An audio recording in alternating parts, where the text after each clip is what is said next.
Your compass dial is glowing faintly in the pitch black of the Appalachian night. You have been walking continuously for 18 hours. Every single step feels like you are grinding your boots into broken glass because the skin on the bottom of your feet has completely delaminated and peeled away. You breach a small clearing in the dense mountain laurel and see a man sitting on the tailgate of a rusted pickup truck. He is wearing sterile civilian clothes. He is eating an apple. You walk up to him, your legs trembling violently from muscle fatigue, and you hand him your coordinate card. He does not look you in the eye. He looks at the card, looks at his watch, writes a number down on his clipboard, and hands you a new piece of paper with a new 8-digit grid coordinate. He does not tell you if you are moving fast. He does not tell you if you are failing. He certainly does not tell you how many miles are left in this nightmare. He simply points his pen back into the dark, freezing tree line. You adjust your 70-pound rucksack, turn your back to the only human contact you have had all day, and step back into the absolute crushing isolation of the woods. If you are newly assigned to this operational grid, let me give you the baseline briefing. I am a retired officer from the United States Special Operations Community. I spent the better part of 2 decades executing direct action, hostage rescue, unconventional warfare, and foreign internal defense in denied territories that will never officially appear on your evening news broadcasts. Due to the active non-disclosure agreements locked in windowless vaults at the Pentagon, my face remains redacted and my name is permanently off the grid. The military gave me a profound, highly lethal skill set, but it took its pound of flesh in return. My skeletal structure is a roadmap of titanium hardware. My joints are degraded to bone on bone, and I carry the localized nerve damage of a long, violent career. The Department of Veterans Affairs sends a disability check every month to offset the physical destruction, but I am not here to rattle a tin cup. I am an officer. I was raised to lead, and I firmly believe in working for my keep. This channel operates on a strictly enforced operational trade. I give you the raw, unfiltered, classified reality of modern warfare and elite tactical training. I break down the grueling psychology, the lethal physics, and the institutionalized suffering that Hollywood directors and military recruiters deliberately hide from the public. In exchange, I simply ask for your engagement. You hit the subscribe button, you smash the like button, and you drop a comment down below. That engagement feeds the YouTube algorithm. It keeps this channel airborne, and it allows me to stay fiercely independent while delivering this intelligence directly to you. If you can respect that trade, then lock and load. We have a massive, psychologically devastating movement ahead of us today. Today, we are analyzing the apex of military selection programs. We are stripping away the myths of teamwork and brotherhood to examine a test designed specifically to isolate, degrade, and break the human mind through absolute silence and pure geographical punishment. We are heading into the unforgiving terrain of the Appalachian Mountains to deconstruct the assessment and selection course for the 1st Special Forces Operational Detachment Delta Force, the unit. And specifically, we are going to dissect the brutal, agonizing culmination of that course, the long walk. To fully comprehend the architecture of the Delta Force selection process, you must first understand the operational philosophy of the unit's founder, Colonel Charles Beckwith. When Beckwith created Delta Force in the late 1970s, he recognized a fundamental flaw in traditional military training. Conventional military units, and even elite units like the Army Rangers or the Navy SEALs, rely heavily on the pack mentality.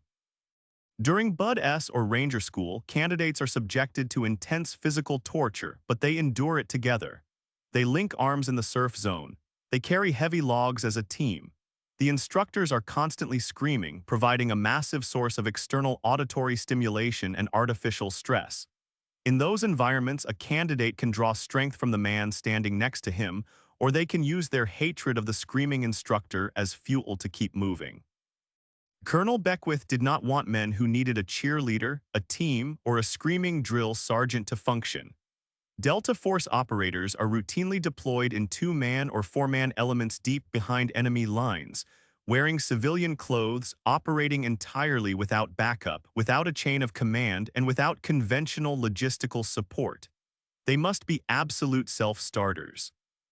They must possess an internal locus of control that is so profoundly insulated that they can execute complex, highly dangerous missions in total isolation, without anyone ever telling them they are doing a good job. Therefore, Delta Force Assessment and Selection, commonly known as A and S, removes all external validation. It removes the team. It removes the screaming. It removes the feedback loop.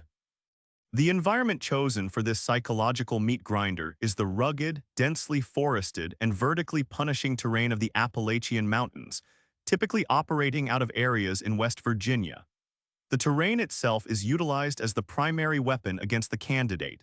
The mountains are characterized by steep, jagged ridgelines, incredibly deep draws filled with impenetrable mountain laurel, loose shale, and freezing, fast-moving creeks.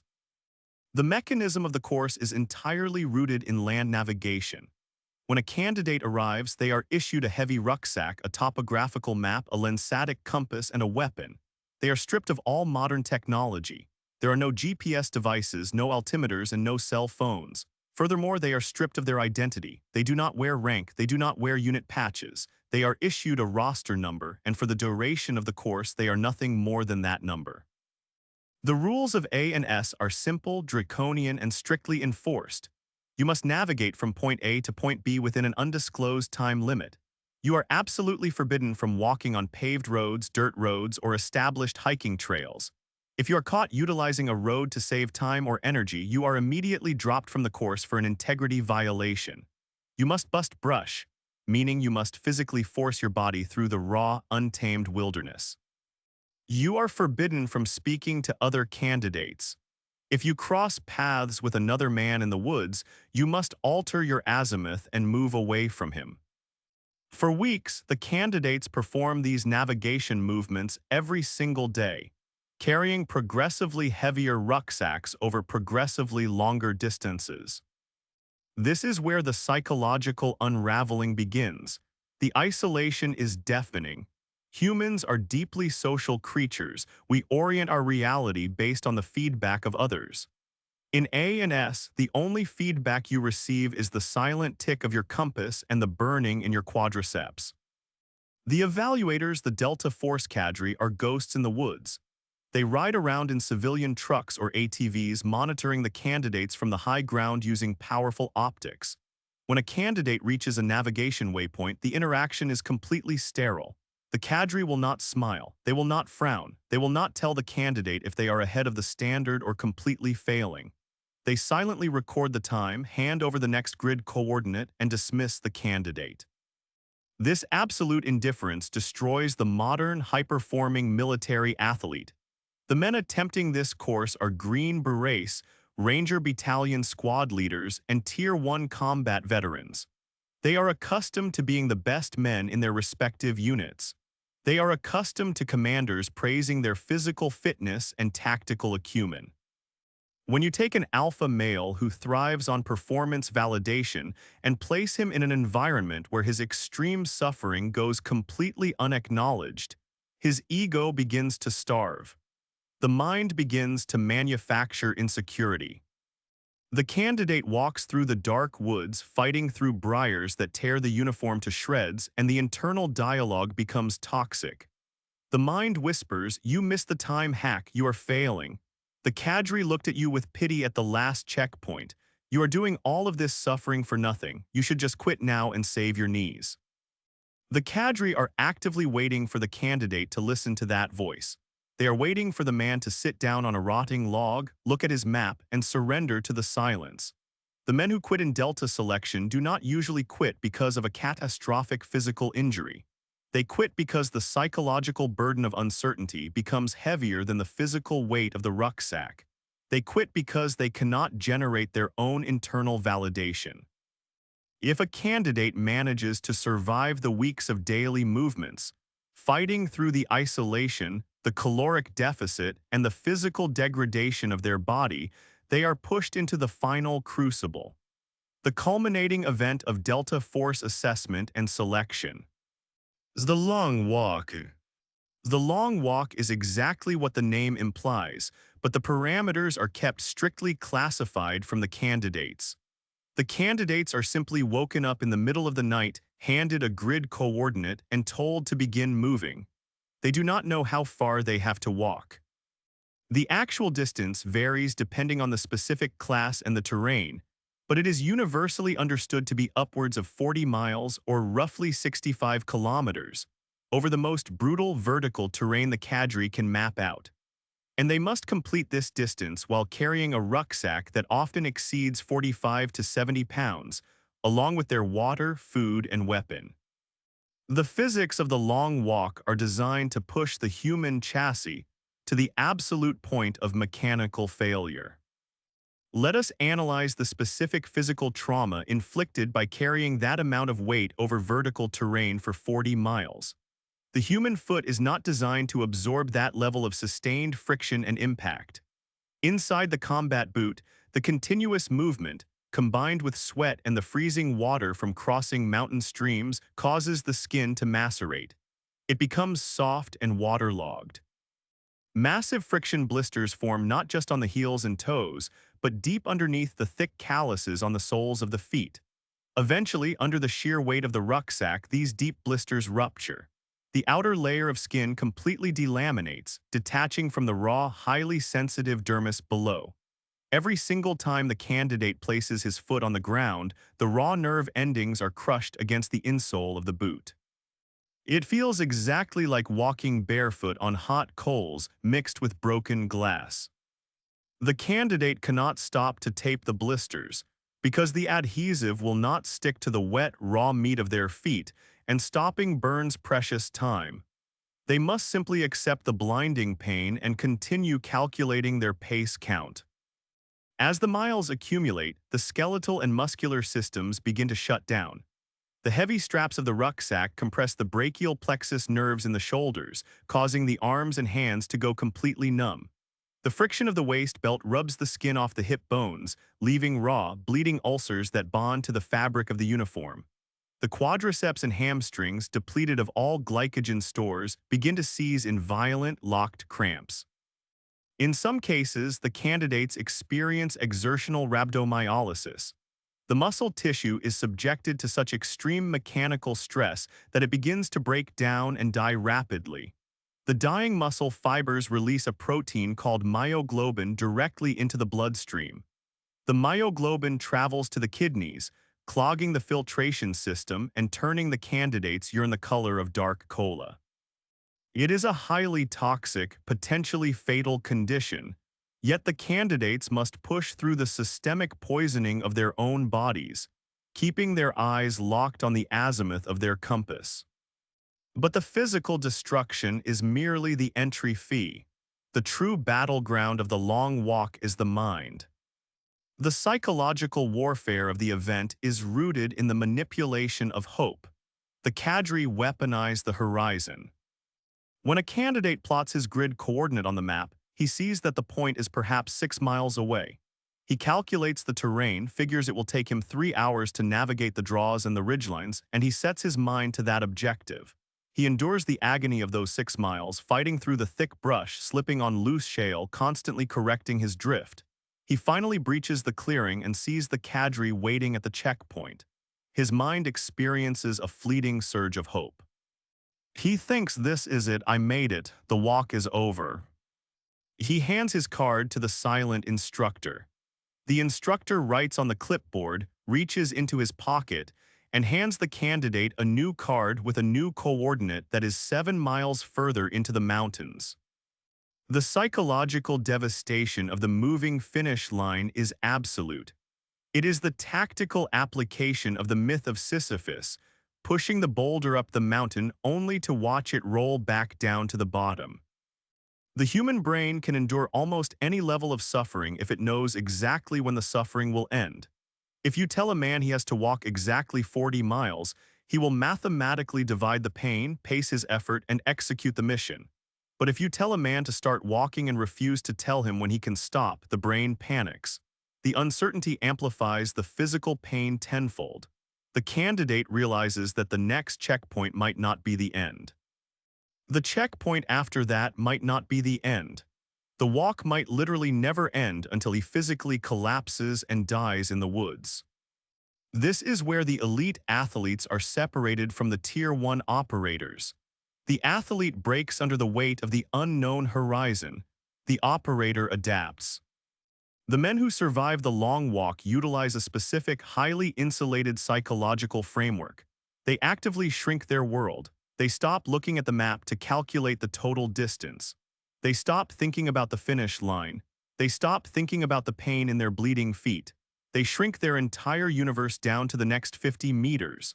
They focus entirely on walking to the specific oak tree they identified on their compass bearing. Once they reach that oak tree, they pick a large rock 50 meters away and they walk to that rock. They compartmentalize the suffering into tiny, manageable fractions, refusing to allow their mind to process the macro-level horror of the entire 40-mile evolution. As the walk stretches into the second day, pushing past 24, 30, or 36 hours of continuous movement, the severe sleep deprivation merges with the extreme caloric deficit to produce vivid, waking hallucinations. The brain, desperate for stimulation and struggling to process the monotonous visual input of millions of pine trees, begins to overlay its own reality onto the environment. Candidates report seeing fully constructed houses in the middle of the wilderness. They see mailboxes standing next to mountain streams. They see people walking alongside them, having full, detailed conversations with phantoms. I have heard accounts of candidates stopping to offer a drink of water from their canteen to a tree stump because their exhausted brain was absolutely convinced the stump was a lost child. Navigating through complex mountainous terrain using a magnetic compass and a paper map requires intense cognitive focus. Executing that level of precision land navigation while simultaneously fighting off profound, terrifying visual hallucinations is a testament to the absolute supremacy of the human will. The candidate must constantly cross-reference their physical reality with the topographical lines on their map, forcing their logical brain to overrule the false data their eyes are feeding them. And finally, the finish line arrives. There are no cheering crowds, there are no medals. There is no commander shaking your hand and telling you that you are a hero. The candidate walks into a dusty clearing. There is a military truck parked by a dirt road. A cadre member is standing by the tailgate. The candidate hands over his final coordinate card.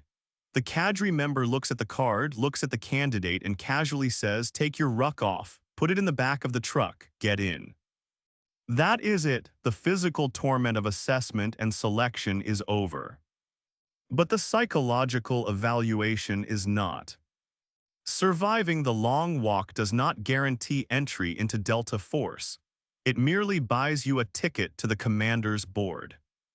The candidate is cleaned up, placed in a uniform, and marched into a sterile room. Sitting behind a long table are the unit commander, the command sergeant major, the psychologists, and the senior operators who just spent the last month watching the candidate suffer in the woods. The board is an aggressive, invasive psychological interrogation. The commanders have reviewed every single metric of the candidate's performance. They know every mistake he made. They know every time he got lost. They know if he hesitated. They will intentionally attack the candidate's character. They will tell him he performed poorly.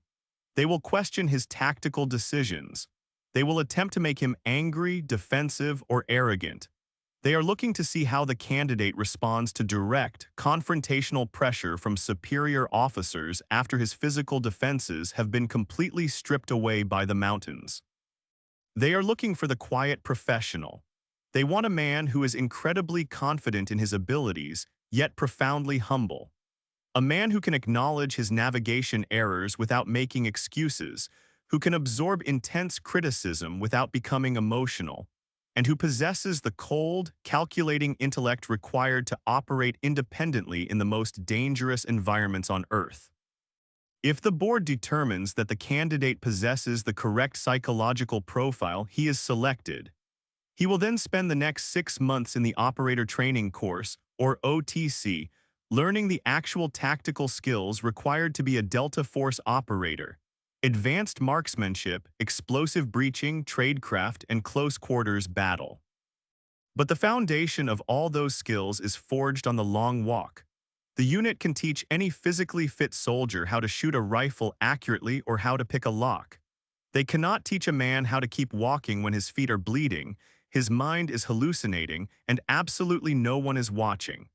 That level of internal fortitude must be sourced from the deep, unteachable architecture of the individual soul. So why am I taking the time to provide a highly detailed, classified breakdown of an event that less than a fraction of a percent of the military will ever experience? Because the mechanics of the long walk apply directly to the most grueling, isolating challenges of your own civilian existence. You will likely never have to navigate 40 miles through the Appalachian Mountains with a 70-pound rucksack while fighting off sleep-deprived hallucinations. But life is going to hand you your own coordinate cards, and it will force you into the dark woods of crisis. You will face periods in your career, your business, your health, or your personal relationships where you are required to endure massive amounts of suffering and stress without any external validation. You will put in exhausting, agonizing hours of work, and no one is going to pat you on the back. No one is going to tell you that you are doing a good job. Your boss, the economy, or the universe will act exactly like the silent cadre at the checkpoint, completely indifferent to your pain. When you find yourself in that vacuum of validation, your ego will begin to starve. Your internal dialogue will turn toxic. You will want to sit down on the log and quit because nobody is watching and nobody cares. The lesson from Delta Force selection is that your survival depends entirely on your ability to generate your own internal validation. You must become completely independent of external praise. You must build a psychological fortress so insulated that you can execute your daily mission, uphold your personal standards, and maintain your integrity even when the entire world is silent. Furthermore, you are going to encounter the moving horizon. You will set a goal, endure the pain required to reach it, and right when you think you have achieved victory, the universe will hand you a new problem, moving the finish line 10 miles further down the road.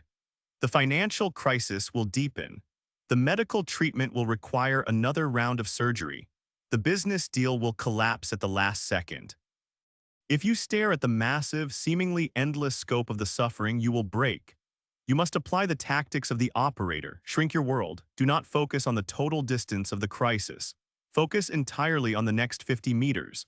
Focus on the very next task you can control, make the next phone call, pay the next bill, survive the next hour, compartmentalize the massive uncertainty by relentlessly executing the micro tasks directly in front of you.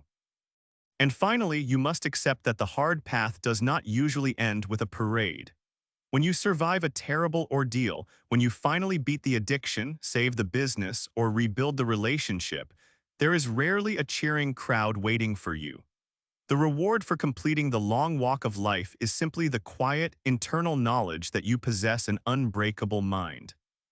The reward is the profound, unshakable confidence that no matter how dark the woods get, you have the azimuth, the discipline, and the fortitude to navigate your way home. I have navigated those dark woods. I have felt the absolute crushing weight of the silent evaluator, and I know the agonizing mathematics of counting your paces when your body is actively shutting down. I know the dark, heavy silence of the isolation, and I know the cost of the standard.